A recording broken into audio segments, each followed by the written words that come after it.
Solidus, he says he wants to call in. Rude. Shut up, bitch. Solidus says he wants to call in and talk about an essay that I wrote. So that could actually be pretty interesting discussion. You we'll see. We will see if he comes in. Just come to the fucking chat, bro.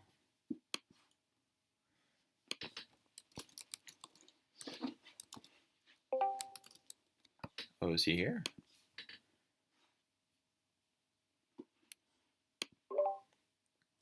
Solidus, what's going on? You're live. Hey, how's it going? Can you hear me? Yeah, sounds good. Hey.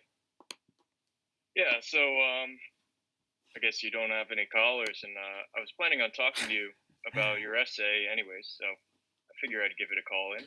That's a great idea, and thank you for contributing. Yeah, of course. So for the chat, the essay is called Deconstruction and Degeneration. So I actually wanted to talk about deconstruction and kind of where the idea comes from, and I'm kind of just bouncing an idea really. So I think that I guess we should kind of explain deconstruction and like what's happening. So the left has this idea that every tradition and like social norm is in place because of like this top-down view of culture, where, for example, you bring up the Bible. They would say that the Bible was written by people that wanted this system of misogyny and whatever, and wanted to put in place these laws and customs, like because priests wanted this to be the norm, and they sort of push this on the people from the top down, and have to like have this rigid structure to have this world that they want. So this view of deconstructionism, where they want to pick it apart, analyze it, and they want to say, well, why is this the case? And usually they say, well, this certain demographic, this group, they just want to propagate this ideals. That's what they decide on. Whether that's deliberate or unconscious, that's just what they say.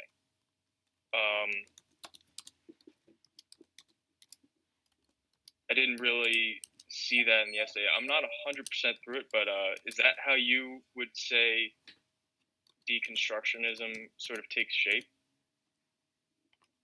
Well, interesting that you brought that up. That essay was actually kind of a continuation of a previous essay I wrote where I kind of talked about this, entirely spent the whole time talking about this deconstruction. And I think the one thing you say about how they kind of view it as this top-down implemented structure, that is really, really accurate, rather than something organic, right? So it's rather than naturally arising out of need, it is something that was purely there to reinforce existing power structures, which I think is kind of ridiculous if you are at all a student of history, right?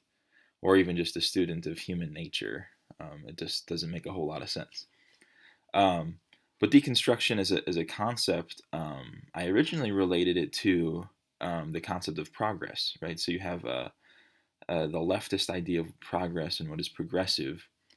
It's a completely meaningless word, right? And a previous essay that was kind of entirely dedicated to taking a look at what this word progress means. And I think the only accurate word that encapsulates what they mean by progress is just deconstruction, right? So anything that is progressive is just deconstructing any of this, any of the existing order, right? Which is a total it's an abuse of language, right? So to call something progressive just because it's deconstructive, you're giving a moral imperative to what you're doing, and you're saying whatever you are deconstructing is currently morally wrong, right?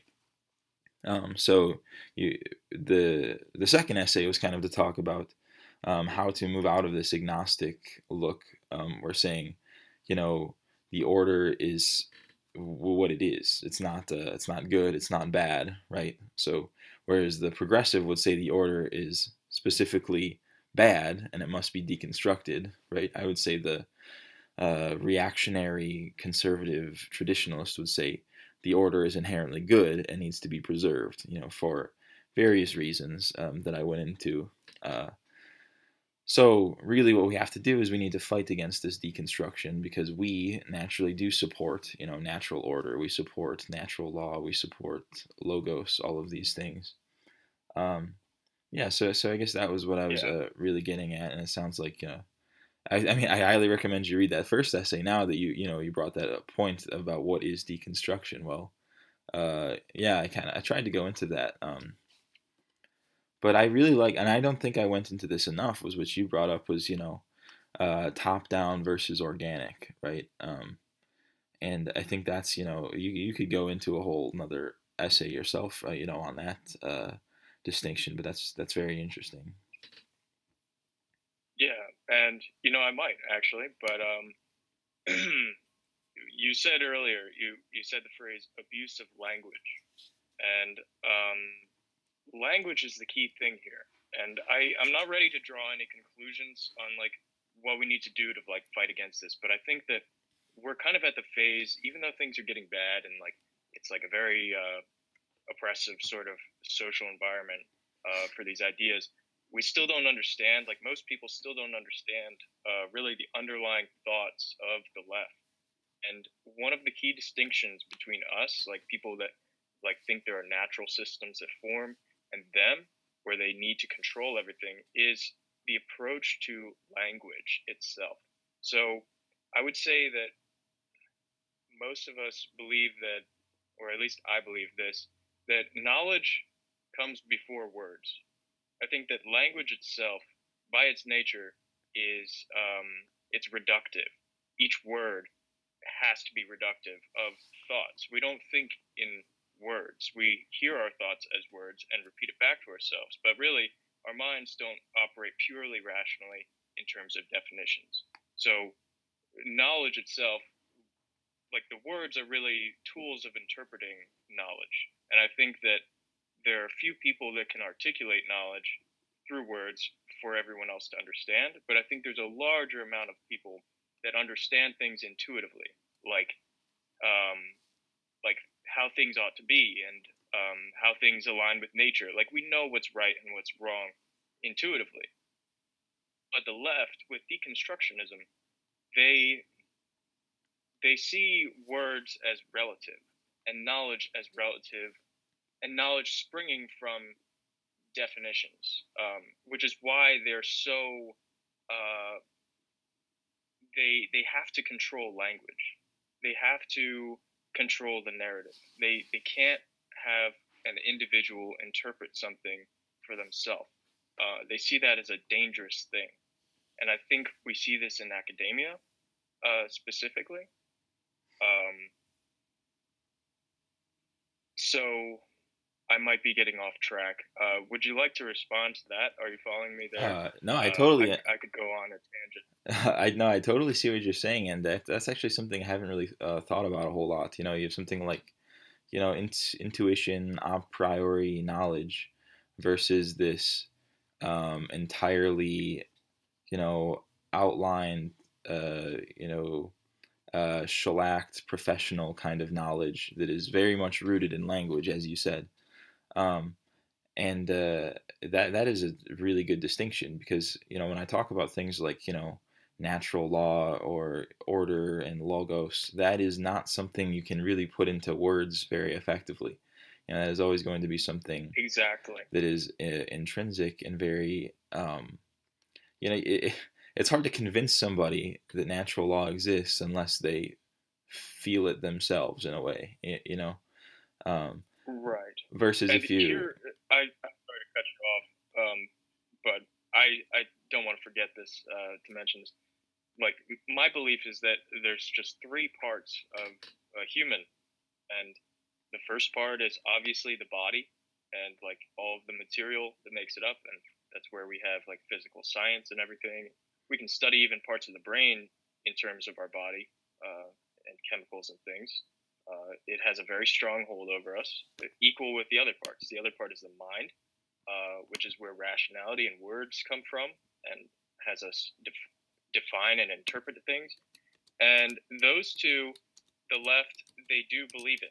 They believe in both of those. They believe in the mind and the body, but they don't believe in a human spirit, which is where all of this intuitive knowledge comes from. And even if you're an atheist, I still think that the spirit can be interpreted as like a very deep psychology, which existed before humans became what we are now.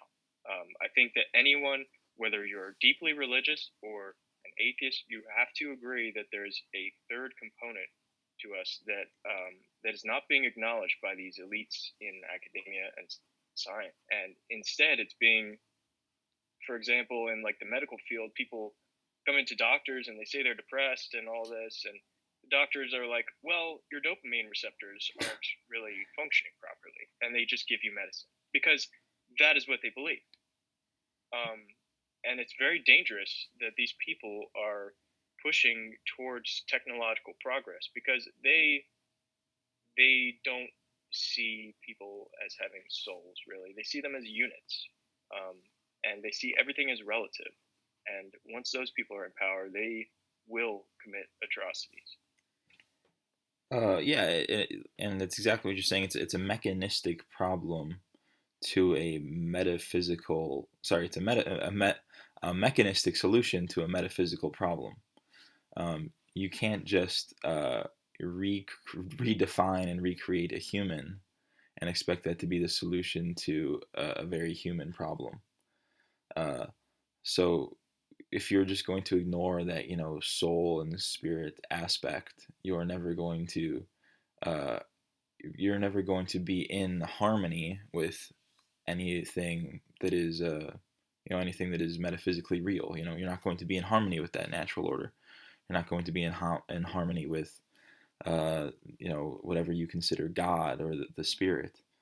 Um, and uh, and exactly Yeah, like you said, as long as these are the ones that are pushing for, you know, technology and the destruction of the human condition, uh, we are never going to dig ourselves out of that hole, right? We're going to uh, create problems and then manufacture the solutions to them that are only going to create more problems. It's just going to be an endless cycle. I yeah. do just want to And give a well, shout out to Cassius in the chat who says, ever since propaganda by Bernays, our speech and our conception of our world has been shaped by industries to become consumers. Well, that's very true, and I will not just bring up propaganda, but we also talked about the essay "Abuse of Language and Abuse of Power," and this goes a lot with what you said, Solidus. If you have this purely mechanistic way of thinking, through sophistry, you can pretty much convince any point if you write for long enough. You can just deconstruct everything into its bare parts, and all of a sudden anything seems like a salient, relevant, and well thought out point, um, yeah, whether and or I not it's don't actually think that true. I don't think that that sophistry comes from bad faith for most of the time. I think that the conclusion they arrive to is that, well, I've deconstructed everything about this argument, and my conclusion is that nothing can be known about it. We can't know anything. So therefore, everything is relative. And I think a lot of people in academia have reached that point because they dismiss this part of like this spiritual truth and understanding that they just don't get. They've dismissed that part of humanity. So that is the natural conclusion. Um, but I wanted to tie this back to deconstruction, which is what we were originally talking about. You said in your essay, there's a real hubris in believing that whatever modern idea has been concocted in the last 100 years could possibly be superior to the collective wisdom of our ancestors. And I think the origin of this idea, like it is ridiculous. You make a great point here. It's like to be deconstructing everything at this point in history in such a short frame of time in our lives. It's dismissing thousands of years of human history with very smart people. And the reason they do that is because, well, I'm not sure I'm ready to like make conclusions on why, but they've dismissed this spiritual side, this deep psychological side of humanity throughout history. They see that as sort of an influencing, like a great influence for most civilizations. Um, and now with our technological civilization and our like undying commitment to materialism and interpreting everything through that lens, um, that has led to this hubris in dismissing everything because our civilization is so different, so mechanized, and advanced technologically that it really is hubris, and it's very dangerous. Yeah, and I mean, just to speak to hubris, I mean, I think a lot of us have already been in this situation personally. You know, when I was younger in college, I guess I was always very conservative, but it was kind of like in an economic sense, like, oh, you're an idiot if you think communism works from a a rational economic point of view. Where when it came to anything, religious or moral, it was very agnostic. Like, oh, yeah, I allow abortion. I'm cool with gay people, but if you dare implement welfare, that will be the end of things. But that led to a very relativistic and sophistic mindset for myself. I would say, you can't prove that any of this is, objectively good or bad. Everything is morally relative. And I would even argue people for moral relativism. I would say, there is no basis from which you could say that one culture is superior to another, one morality is superior to another, or that there is some kind of intrinsic human morality. And the more and more I thought about it, I realized I was lying to myself. And that takes a lie to yourself. You really just need to look past your own gut instinct telling you what is right in order to make claims like that. And it's so much more Yeah, freeing. I feel that I am more freed intellectually by being able to say, this is what is absolutely correct, um, because that is what the natural. That's what nature is telling me. That's what this intrinsic, intuitive sense of right and wrong is saying. And and that's the kind of thing that doesn't exactly hold up in a liberal argument. And it makes it difficult to kind of convince a liberal or a progressive into this way of thinking um, if they are so against the spiritual, like you said, if they are so hung up on this purely deconstructive mechanical view of right and wrong. So I think that is the final battle we have, is to say true value versus relative value at the very core of most arguments. yeah. It really is a shame. Like I was in a similar boat. Everything you described, just being conservative and being limited to these like rational arguments. Like, okay, well, yeah, it is relative, but this is my relative take on it, and that's just it never felt honest. But it's unfortunate that any argument you have with a liberal now inevitably really comes down to there's two there's two paths. There's this um, future mechanistic society, um, where everything is relative, and therefore it is up to the leadership to create their own um, their own system that leads to whatever they think is best for all of humanity. But we know that's not going to happen. It's going to benefit an elite, and then the elites are going to tell everyone else that it's good for them. And because everything's relative, they're not going to know any better, and it'll be fine. It'll be like Brave New World in that sense. Everyone quotes 1984. Everyone talks about 1984. Have you ever read Brave New World? Well, I could talk. I talked to you a lot about Brave New World. So I never actually read the book, even though it was summer reading. And I got to the first day of class in high school, and the teacher said we needed to give a presentation on it. So without ever reading the book, I read the Spark Notes, and it was kind of like, oh shit! And I literally, I mean, it like just fell into place. I didn't have to do like any real intellectual work because of how easy it was. I just said we are already living in Brave New World, and I pointed to this was Yeah, this was back in like yeah, yeah. 20, I don't want to say 20, 13ish, and I remember Jersey Shore was huge, and I was like, this is our, you know, visual drug. It tells us, do drugs, have sex, and then marijuana legalization was huge on all the ballots that year.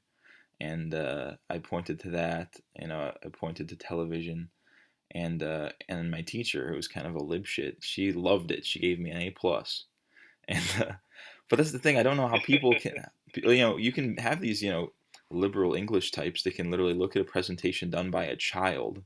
I was like what, like 15, 16, Someone who and read the Spark Notes. yeah, and like this is how intuitive this stuff is, right? Yet we still are Yeah, going to, well, that's exactly it.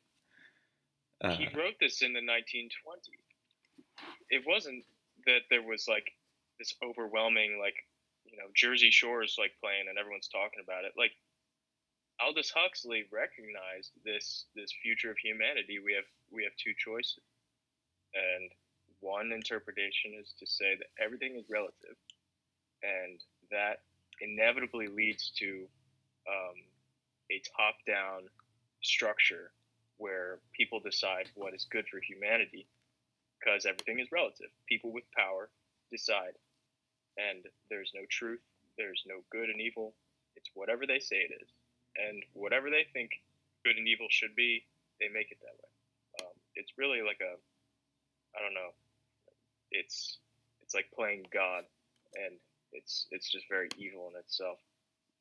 Um, and the other direction is to recognize that there is a spiritual part of humanity that is just indescribable, and it's where art and inspiration comes from, because you can't describe art. Like, you can't tell someone what a painting is and then they'll be like, oh cool, like that's beautiful.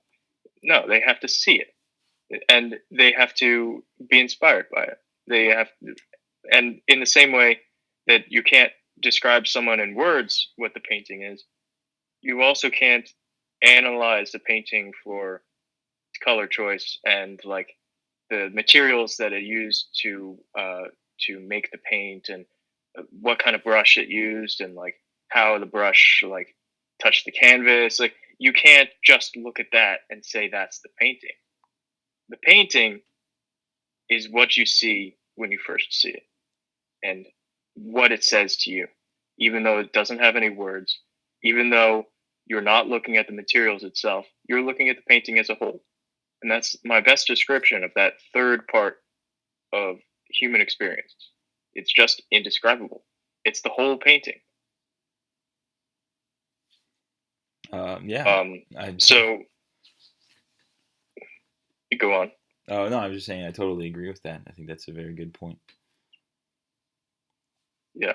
Um, so I'm not sure what I can say the other solution is. What our direction should be. But I still think we're at the phase where people need to realize this. And people don't realize this because most people live ordinary lives and they just want to get along with everyone. And really, like, that's how it is. But I think that conservatives, especially, need to wake up to this underlying. It's really like a spiritual battle. It's a battle for the fate of humanity. Either we are spiritual beings with physical bodies and rational minds, or we are units. And right now, we are just economic units, and that's how we're measured. That's how we're valued. And the only reason that we're not just like hunted down and killed is because feelings would be hurt, and that's not good. Like that is kind of the interpretation that some extreme leftist people would take. They just want to minimize suffering, and that's it. Um, and I think that inevitably leads to all of the evils that we have brewing in society today, like hedonism and vice and all of that. Um, so yeah, I really can only diagnose like this path that we're taking. I don't know what the clear path towards another future is at this point. Well, yeah, I'm sure plenty of people have their own, opinions on where to go from here. Um, and on that, there was a user that wanted to respond to us. I think he had some things he wanted to say. So I'm going to start a new call and invite him. Uh, so if you want to switch over to that All right. solidus, that would be good.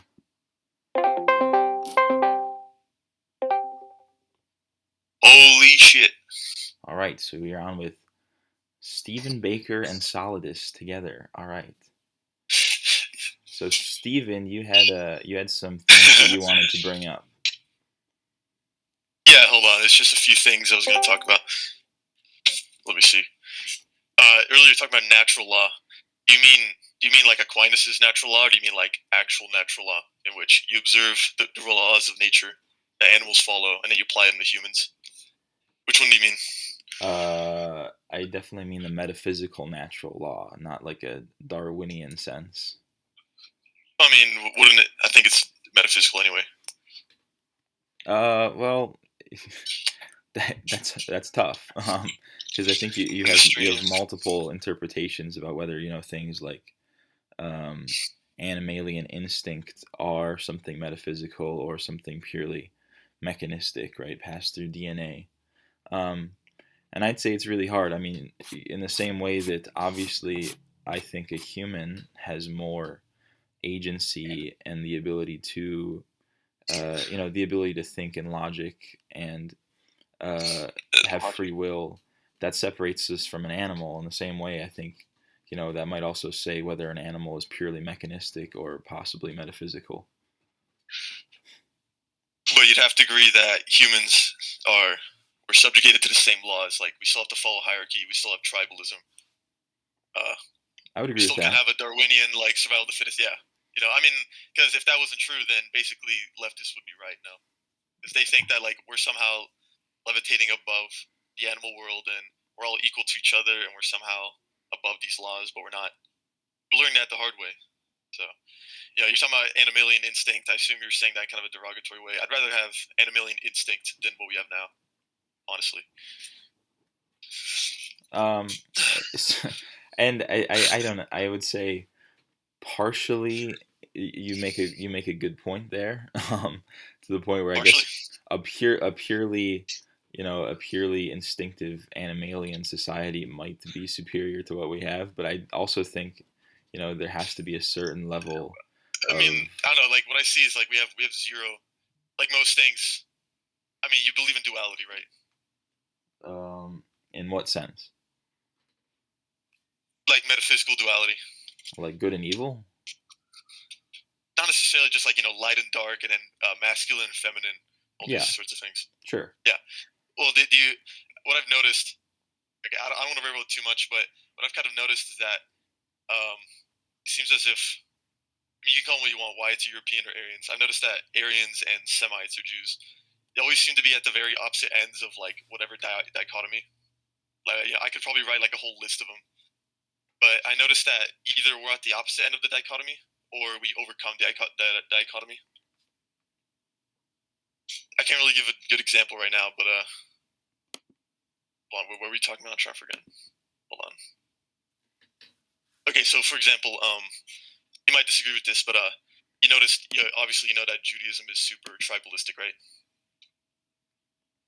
Yes, well, obviously. Okay. Yeah. Well, if you notice, I mean, if you read the Old Testament, you read the Talmud, you notice that they're super tribalistic and collectivist, but they have like zero individualism at all. Like, you look at their concept of afterlife, which is Sheol, and basically Sheol is barely an afterlife. I mean, they barely talk about it, but basically Sheol is like it's basically the tomb. Like it seems to be an analogy for the tomb. Like they die and they basically imply that like Jewish souls they get sucked into this like weird vortex in which they're all just kind of like a mass of souls. They're not really like an individual identity. Just kind of weird. Some connection troubles. I'm not sure what was just said, but I did have a response. You said you'd rather like you're afraid of dismissing like Darwin ideas. Could you restate that for me? Like, kind of articulate that idea? I wouldn't say they're Darwinian ideas. I would say Darwinian because that assumes that like they were invented or that they only came from Darwin. I think they're just like it's. I mean, I'd call it logos. Honestly, it's just like this is how it is. It's not really anything conscious. It's just how it is. You know. Let's say natural law then. Yeah, natural law. Wait, so what's your problem with natural law, or what do you want me to say? Well, I was trying to find the point of disagreement that inspired you to say that, because I might have had a response. Oh yeah. Okay. I'm sorry. I just keep railroading. Okay. So earlier, I was just saying like yeah, like leftists have like are like morally relativistic, and you know I naturally believe in natural law and like good and evil. I mean, I'd say that if anything, I feel like leftists are. I'd say they have an objective morality. They're not really morally relativistic. If you ever talk to them, they always. How do I say this? It's usually religious people to say this is good, this is evil, like objectively. Leftists do the same, even though they're atheistic, which is always really interesting. They don't. I feel like yeah. If they were if they were honest about their atheism, they'd be more Darwinian, I'd think. But then if they were Darwinian, they wouldn't be communist. They'd be fascist. So there's the problem, right? They don't take anything to their conclusion. Yes, but here is the problem. Yeah, go ahead. So the problem is that you're right. They do believe in like this natural law, and no, they don't. They don't really follow their conclusion. Like, they get the ideas. Like they're atheistic and materialistic. But my problem is that they have acknowledged, like,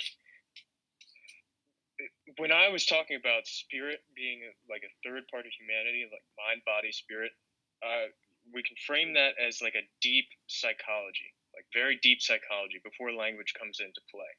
They have taken that and interpreted it through a materialistic lens. They think that all matter, including that deep psychological part of us, can be understood merely through science in like a material scientific way. Like everything is just chemicals firing, everything is just neurons, and we can manipulate that.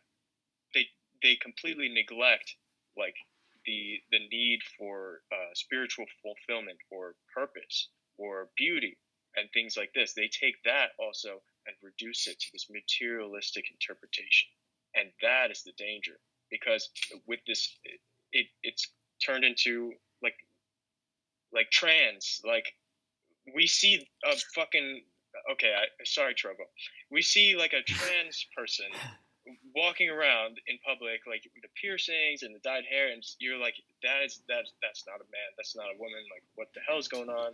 I'm gonna stay clear. Like, that's kind of a normal response. They think that, oh well, everything is relative, and they were born with this thing in their mind, which doesn't make any sense that they were born in this body, and we can manipulate that. We can manipulate their body. We can manipulate their mind. We can cure this because everything is relative and they should live in harmony with their body.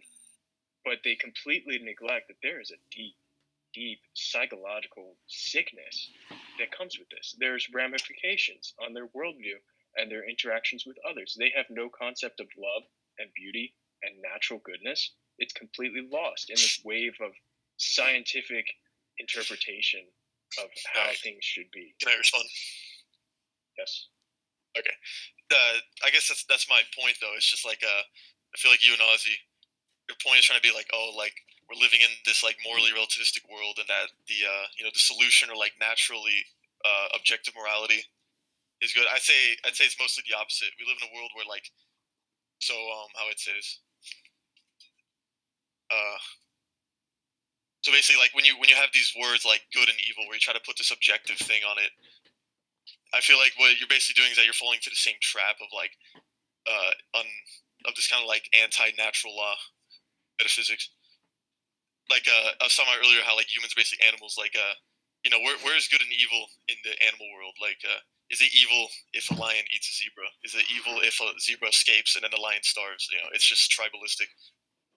So you said the thing about like the trans. I don't think the lesson is that these people are like objectively bad or whatever. I think the idea is that they're being how do I say it? They're basically betraying their tribe.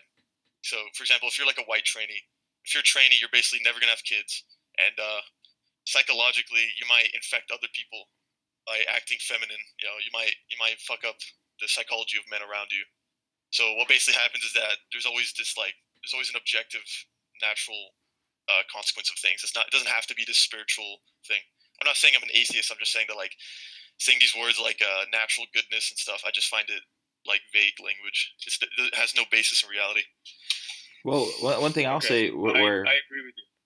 well, this is where I partially disagree though is that if you I guess let's just frame it this way. So you say if we were purely following this animalistic instinct, society would be healthier and more successful than it is now. Is that what you're implying? That's the basis of fascism, basically. And so I would disagree because if we can mechanistically just reshape the game in our favor, if we can have this massive industrial society that breaks all the laws of nature's supply and demand and ecology and factory farming that just totally usurps that what would normally be how an organism interacts with its environment, right? We have totally flipped the rules on its head. So what is wrong with that in that sense, right? We've really done nothing wrong. We've just tipped the game in our favor. I think the only way that you could say that this is a poor way of living is by certain measures like human happiness and self-actualization. Because I guess as far as like purely being successful as a species, we're doing great. Uh, populations are booming, and even the dumbest of us, in third world countries, their populations are booming the most. So I don't see that going away anytime soon. Um, I I have a response as well. I only partially agree. I want to say something to Ozzy first. Is that you read Nietzsche, right, Frederick? a little bit. I haven't read everything. A little bit. Okay. I wouldn't say that like the point of natural law is the growth of quantity at all. I mean, like it's kind of obvious too. Like if you look at like animals or creatures, like the least noble always have the highest amount of quantity. Yeast and rats and cockroaches. I'd say it's usually the how do I say it? The point of natural law is that it naturally leads a species to be more eugenic and higher quality, and that's not what's happening now because you're saying, oh well, like population's booming and like and shit, but if you look at the average person, they're genetically inferior. Like a lot of people that would have died for natural reasons, they're being artificially kept alive through science and through medication, shit like that. And then of course, also we have a non-tribalistic society. Basically, the people in power. I'm not going to drop the name on your stream, but they're trying to convince us that like there is no tribe and we're all the same. We're all the same animal somehow. And that mixing's good, even though it ruins the genes. So no, I wouldn't think the direction we're going in is in an evolutionary way is better than it used to be. Why not? If you're only using evolution as your, it's a dysgenic society. We're propagating like worst people instead of better people. Well, what's your definition of worst? As long as they're carrying their genetics in an evolutionary sense, that's good. My definition of better, well, not better. What was the word? Definition of better would be how would I describe it? It's not just like carrying the genetics. Well, yeah, go ahead. I actually have the same disagreement as Ozzy here, and I'm trying to remember it. I'm not sure if I can articulate it, but so you're saying that you need this. How can I frame it? I think it comes very close to having a theological argument, because I think trying to have this ideal society where you are encouraging goodness and you know Well, what does goodness propagating mean like to you? good genetics, and I Or think using my definition? I might need you to restate your argument so I can remember. No, you're saying natural goodness. Were you using my definition of goodness, or were you saying your own? That's what I was asking. Well, I think they're both hand in hand, but I think your definition of goodness, what Ozzy is trying to say, it's still relative. It's still relative because basically you you might agree, you might be someone to say, or someone listening might say, might is right, and then Yes. yeah.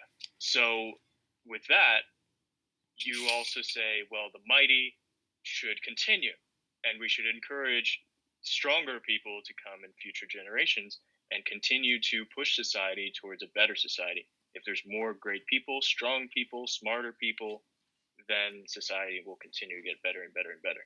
And that does make sense, right? Would you agree? I mean, it's not really for the ends of society. I'm not saying Okay. like people should be better so that society's better. I'd honestly say the opposite. I'd say every society should serve its people instead of the opposite, which is Well, what we have now, okay. where the government just kind of exists for its own Well, reason. if you deny any spiritual truth that can be attained, like some esoteric sort of understanding of humanity and their purpose and interactions between people. I'm being vague because it is vague, but that's not my focus of the argument. I'm saying the people doing to us what they're doing right now. Sorry, Trovo, I can't say anymore. Like encouraging us that we're not tribes, and everything's meaningless. There's no race, anything. They're practicing might through a different way. It's relative to them. If they succeed, then aren't they mightier? Don't they have a right? Of course, but while we exist, what is we wrong have. about what they're doing? What is wrong? What are they destroying? There's nothing wrong. Why do you object to that? Well, because it is relative. I'd say It's usually a thing I say often is that if there is an objective morality, good and evil, it only exists inside the domains of the tribe. So, like, I mean, it's the same thing. Like, if we use animals, like if a different species fucks with another species, it's not really morally bad or good. It's a battleground. But for example, if a white man harms another one, then it is evil because it's basically betraying the tribe. It's to the how do I say it? To the detriment of it. Yeah, and you can see this in history too. Like we always treat traitors worse than like normal enemies. So you're saying, oh, what's wrong with what they're doing, right? There's nothing wrong. It's wrong from our perspective. And you say, well, since they're mightier, don't they have the right? Well, I'd say that like what I'm describing isn't really prescriptive. I'm not really saying this is how life should be. I'm saying this is how it is. And Okay. well, okay, I have like 5 more seconds. Hold on. And what I'm basically saying is that like they haven't really won until we're basically like gone from the earth. So like it's not like once you're mighty, like you're objectively like you're objectively better now. Like for a time being, they are, but as long as we're on this earth, then we can still challenge them that on there. Okay, well, can I ask a question? Yeah, sure.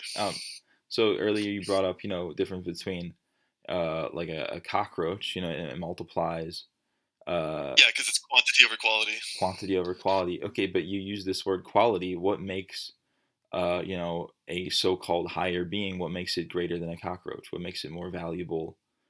What makes it better in any of those words? What makes it better? What makes it more noble? Basically, you need less. How do I say this? I guess I'll use the word crutch. You need less crutches to exist if something's nobler. So, for example, Wouldn't like it, I think a cockroach exists much easier than a human does. Doesn't the cockroach need less crutches? well, what I'm trying to say is that like because I'm not denying spiritualism. I'm not some like materialist. I'd say anything that's nobler is closer to God or gods or whatever you believe. Well, yeah. So I'm saying all of these things that you're saying, what you're calling relative, it's not relative to a physical principle. It's relative to a spiritual principle.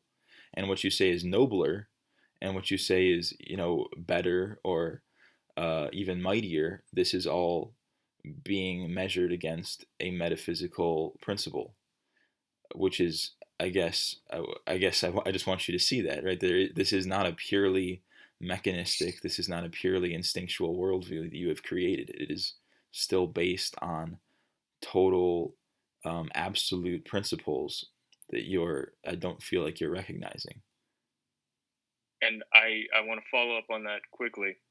I think that your understanding of, I think you're mistaking something in saying that the physical world, like, and the way things are, natural law, precedes this spiritual understanding of right and wrong. I think No, that not is at the all. distinction. Well, I think I'd that is say the mistake you're making. I don't think you've realized it. I was gonna say like a lot of spiritual people on our side. I brought up duality earlier, and I didn't really finish on that point. The point I was trying to reach was that like I sense that a lot of people they instead of overcoming the dualities and saying that the material and spiritual like need to exist and they're usually intertwined, they always treat us some like black and white, like totally separate thing. So I'm just saying that like you should take natural law more into account instead of just how do I describe it? It's like usually more naive people. What they do is that like they'll say this is good and evil, and then I'll ask them, okay, why? Like how does like why is this bad? And they'll just say, oh, because God said so. Which I always find a very. I mean, I'm not saying you guys do that, but I always find that a very like uncompelling answer. And for anyone who doesn't already believe in your religion, it's not. It doesn't really work. So I guess an example would be like, Well, why is homosexuality bad? I think that there's a lot of people that might just say that spirituality and its understanding in the masses is sort of a base thing, like for people of weaker minds that can't articulate, and therefore it should only exist in as much as it supports the people at the top who really get what's going on. And I think that's an understandable view, but I still think it's based in a innately materialistic worldview where there is no true relative like thing that people understand. What I was saying earlier before you came on is that I think that there's a small portion of the population that can articulate very esoteric things and put it into words for everyone to understand. But I think that the margins of people that can understand those ideas are much larger. I think that our understandings come before language because our our thoughts have always come before we had words. When we're children, we learn things before we learn words, and evolutionarily, humanity, like we can understand it this way, before we had words, we were still functioning animals, you could say. Yeah. So I think to say that it is a very difficult argument. I'm not sure where I fall on one side or the other, but I'm saying that that to believe that I guess I'm losing it now.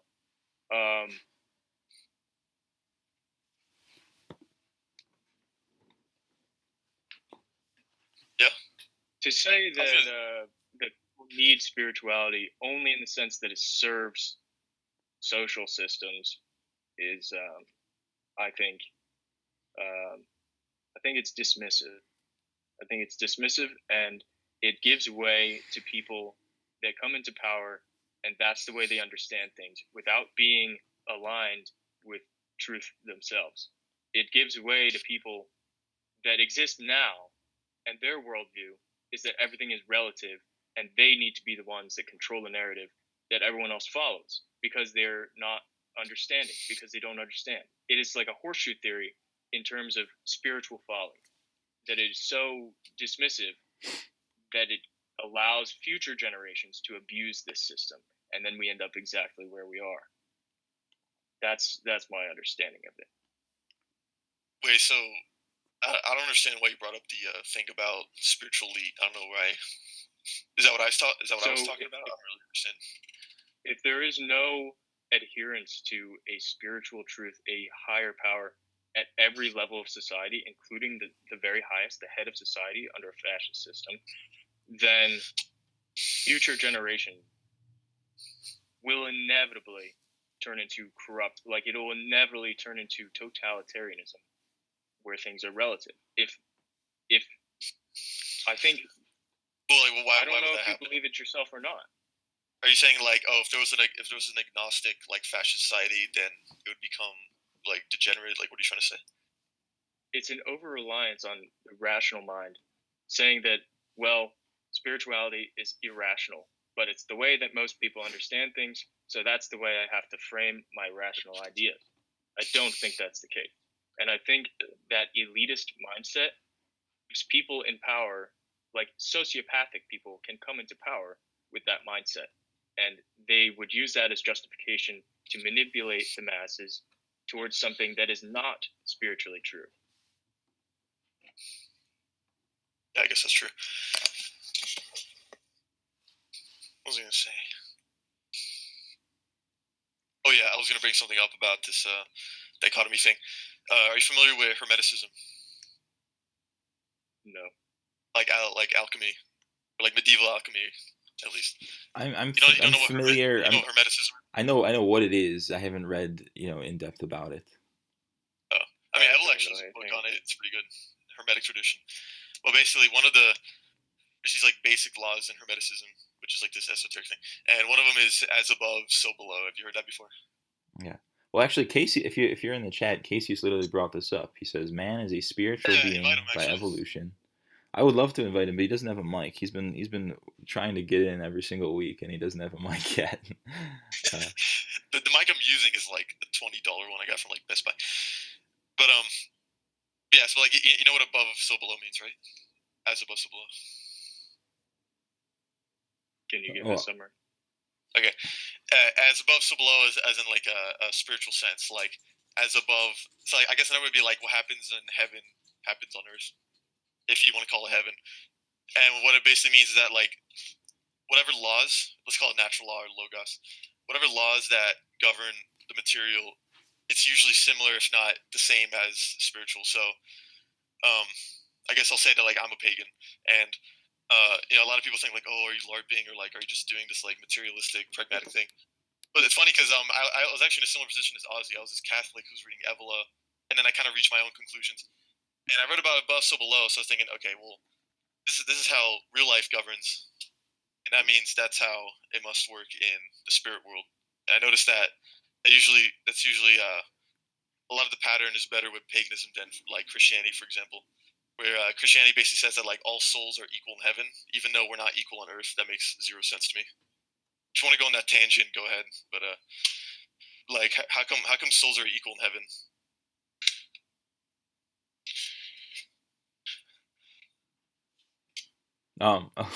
Well, if I could, I would say, I don't know.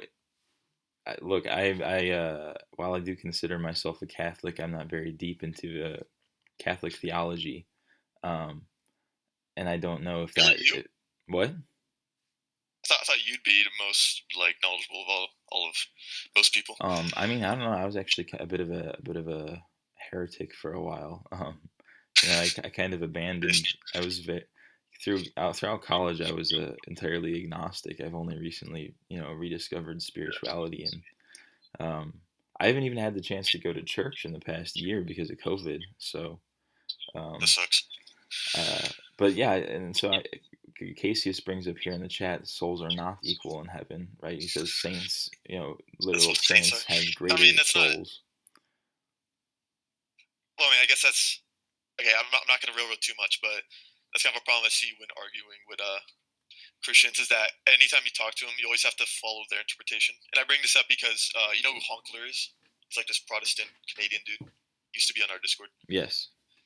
Yeah, like we argue all the time. He's like this non-denominational guy, and he would say like, yeah, souls are equal in heaven and blah blah blah, and then I'd argue with him that, and then argue with another person on Discord, and they say, oh, actually, like heaven is segregated or blah blah, blah. And it's like, why is there such a difference? Like, is there no Well, one, because objective? he's a Is filthy there no objective Protestant. verse That's that the says first that like reason. this is how it is? I don't know. If he saw the light of Yeah, true I agree with you. Catholicism, he would be better off. Who do you agree with? I agree with you. What you're saying, that's a big problem, and I don't know how to solve it. One's interpretation, yeah. Yeah, Well, interpretation. because Everyone the interprets reason how this they want. happens is There are because people that are like, people say, "Oh yeah, I'm a universalist. I don't think anyone goes to hell. Everyone goes to heaven. God loves everyone. I'm a Christian, by the way. Accept me." Like, It says that. it's bullshit. Yeah. But I think you were also you're like as above as below. What you're saying, As above, I think so below. Yeah, that yeah. it's supporting. Yeah, I think that's supporting what I was saying earlier, where the spiritual truths or rational understanding. This is how I would best phrase what I've been trying to say. Rational understanding emanates from spiritual truth, and I think actually, as above, so below it's very difficult to understand, though. I don't know. I mean, like, I think what as above, so below teaches is that like there's not really like one source. They both help each other. It's kind of like, it's like, how do I say this? Like if you have a battery with positive and negative ends, would you say that like one end is more important than the other? Well, no, because if you didn't have the other one would be fucking useless. So you need both. I say that's the same with material and spirit. You're saying, oh well, like what affects material comes from spirit. I'd say it's like both at the same time, which might sound kind of confusing, but what basically happens is that you treat both with equal importance and respect. That's kind of what happens.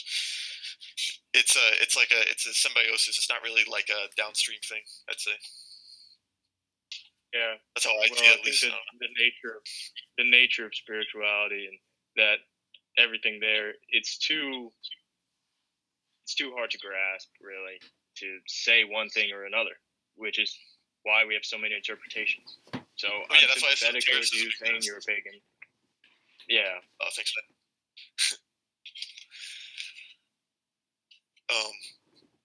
You're talking about something. Oh yeah. So the thing about like souls are equal in heaven. So I'd always argue with Honkler, and I tell him like, how are you a racist Christian if there's not really that many racial verses? And one verse I always bring up is Galatians 3:28. You've probably heard it before, right? From the Bible. Can you say it for the chat? Okay. So Galatians 3:28. There is no Jew nor Gentile, neither slave nor free, nor there is male and female. You're all one in Jesus Christ. And I'd bring it up to Honkler. I'm like, isn't this like an egalitarian thing? He says, no. That just means that souls are equal in heaven, not on earth. I'm like, oh, okay. And then I asked another Christian, and they say, oh, actually, souls aren't equal. Like Cassius. So then now I'm just kind of confused. Like, okay, well, what does that verse mean?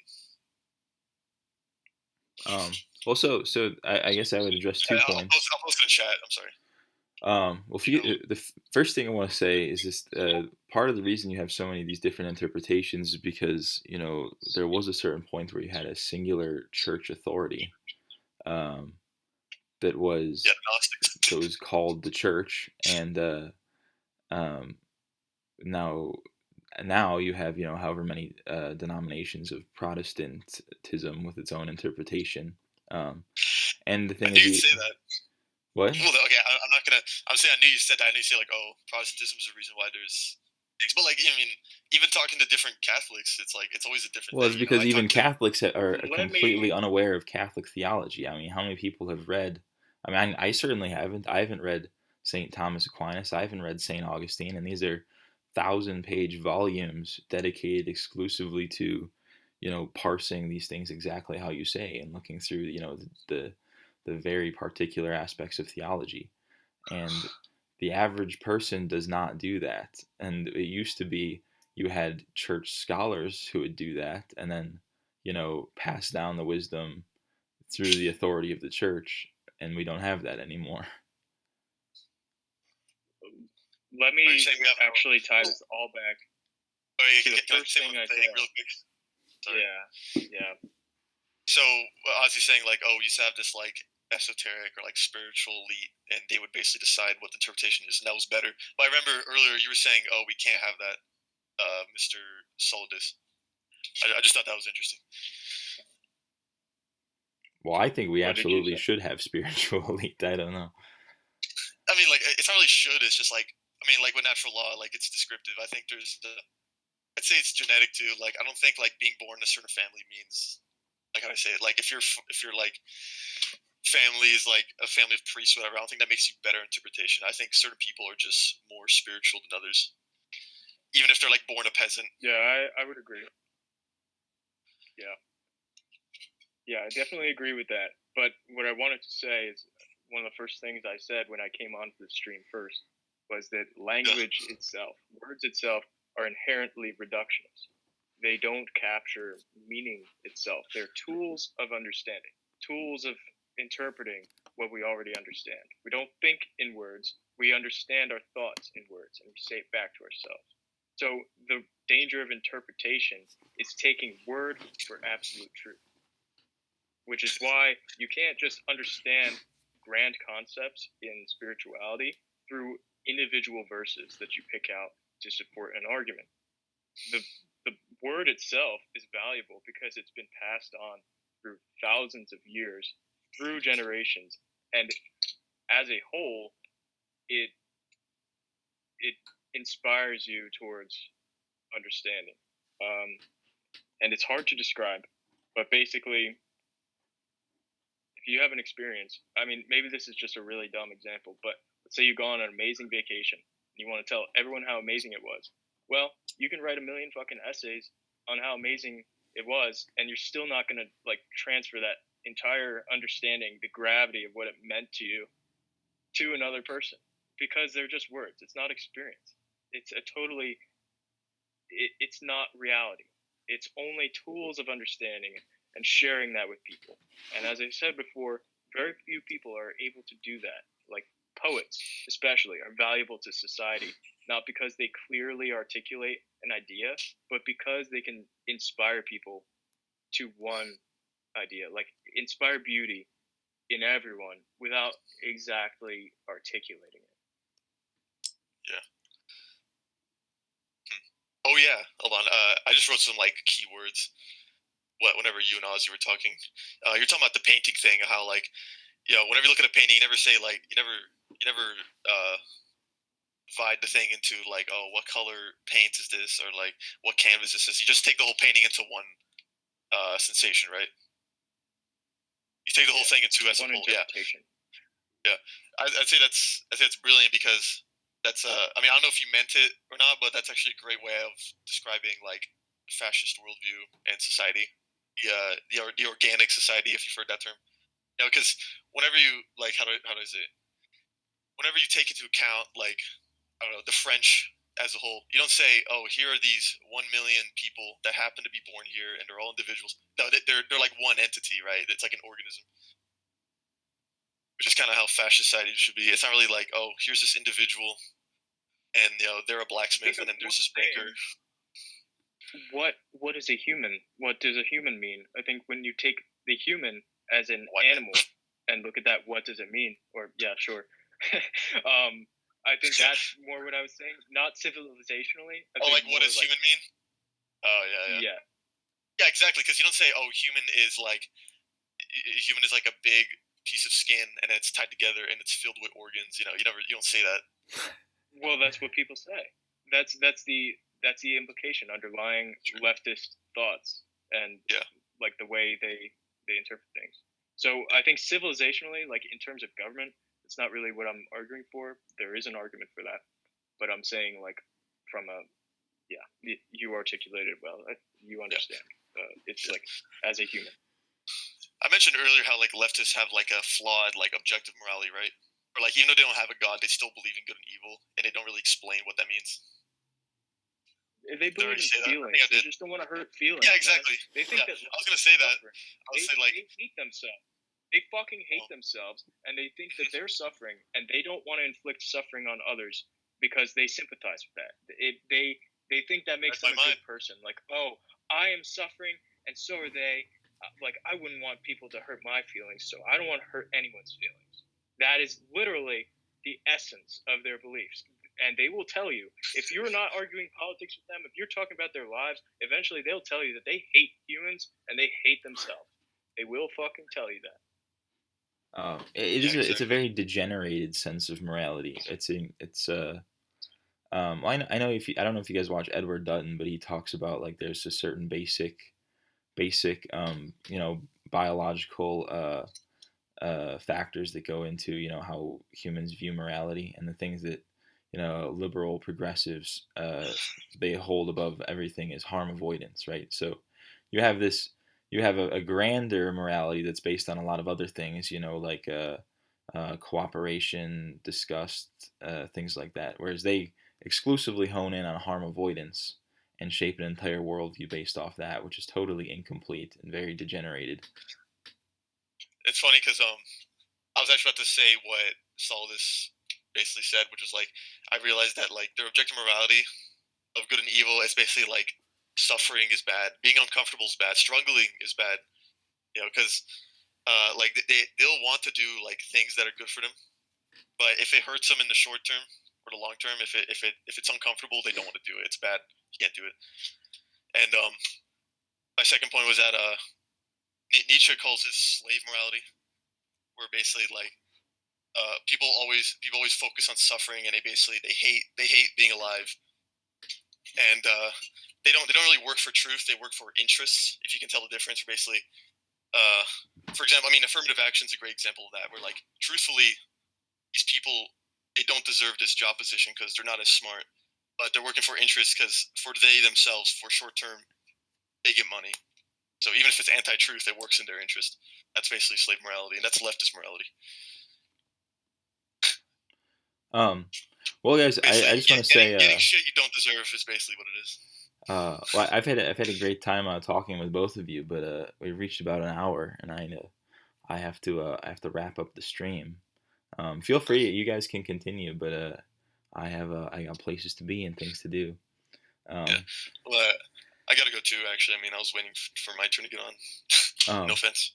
but this is really good. I would love to do this again sometime. Thanks, man. It's actually one more thing I want to Thanks say. for I having me on. noticed. Yeah, one more thing I want to say. I noticed how like voice chat arguments they're never toxic because it's harder to dehumanize voice than like a bunch of characters on a screen. You ever notice that?